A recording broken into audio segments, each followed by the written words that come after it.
Tutorial naman po, idol, uniforme nga po ng babae. May kasama na pong palda, please. Ganito ba? Okay, tuturuan ko kayo. Maganda na kayo ng bond paper at colored paper. Handa na ba kayo? Tara, start na tayo. Sa isang bond paper ay gumupit lang kayo ng rectangle at tupiin nyo ng paganito. Dahil gagawa tayo ng maliit na square. Tatanggalin lang natin yung pasobra para makagawa tayo ng maliit na square. Parang ganito. Pwede rin gunting ang gamitin ninyo kung wala kayong gantong panggupit. Ayan, meron na tayong maliit na square. Ibubuka lang natin at itutupi sa gitna. Gagawa lang tayo ng pinakaguhit sa gitna, kaya natin siya itinutupi. Ngayon naman ay bubukan na natin at itutupi natin yung kabilang papel sa pinakaguhit. Parang ganito. Dapat ay pantay sa guhit, ha? Yan. Sunod naman ay yung kabila, itutupi din natin sa pinakaguhit. Dapat ay ganito ang magiging itsura ng papel mo. Ayan, okay na. Ngayon naman ay kukunin natin yung dulo at ibubuka natin ng paganito.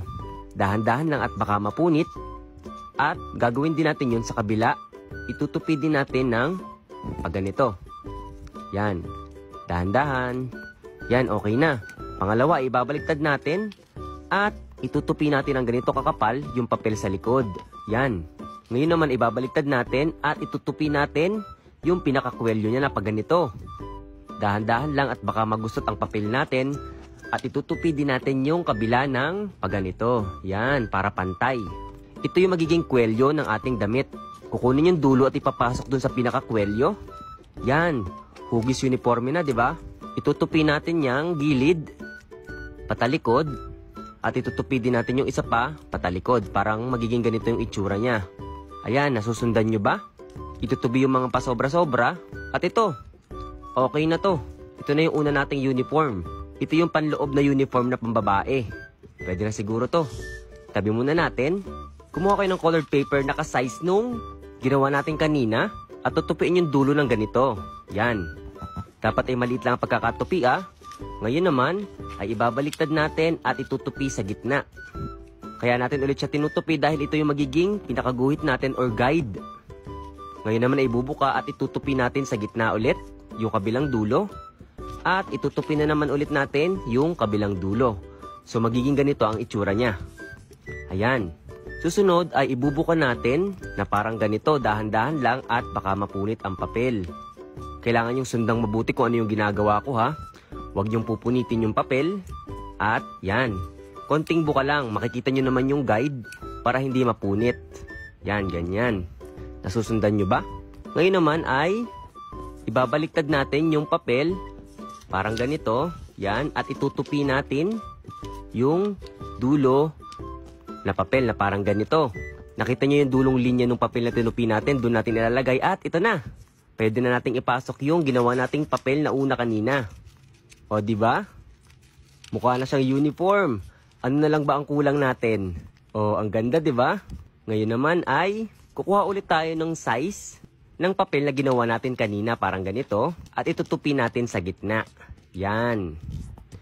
Yan ulit ay pinaka-guide natin, at itutupi ulit natin ng pagganito. Paulit-ulit lang actually. Hindi kayo mahihirapan. Itutupi naman natin yung kabila ulit, na parang ganito. Yan. Ngayon naman ay babaliktarin natin yung papel, na parang ganito. At tingnan nyo mabuti kung paano ko ito tinupi, ah. Ayan. Makikita nyo yung parang pinakadulo ng papel.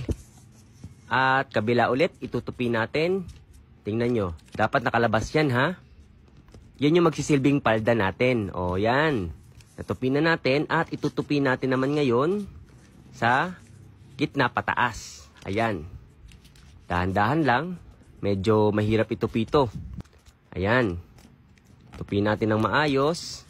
At ihilahin natin yung magkabilang dulo ng ganito. Huwag masyadong hilang-hila, ha.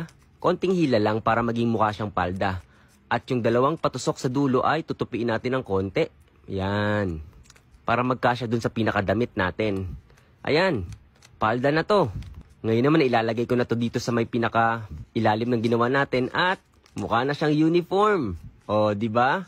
Meron ka ng school uniform na pambabae. Lalagyan natin ng necktie na parang ganito. At yan. Meron na tayong school uniform na pambabae. O, di ba ang ganda? Type yes kung nagawa nyo.